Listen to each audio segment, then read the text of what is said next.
মানবিক কাজের জন্য রুশ প্রেসিডেন্ট ভ্লাদিমির পুতিনের প্রশংসা কুড়িয়েছে ফিলিস্তিন।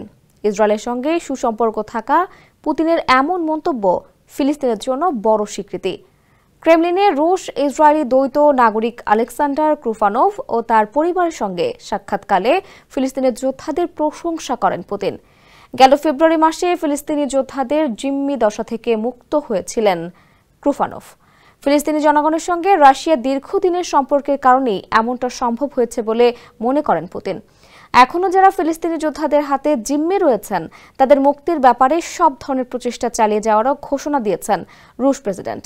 পুতিন জানান, অবশ্যই তারা এ ধরনের সাফল্য বারবার পুনরাবৃত্তি করার জন্য যথাসাধ্য চেষ্টা করবেন।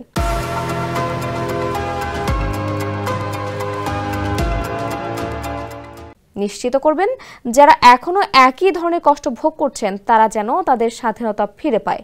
ক্রুফকে মুক্ত করে দেওয়ায় ফিলিস্তিনি যোদ্ধাদের ধন্যবাদ দিয়েছেন পুতিন। তবে ওই অঞ্চলের সীমান্ত পরিস্থিতি নিয়ে কোনো রাজনৈতিক পর্যালোচনা করেননি তিনি।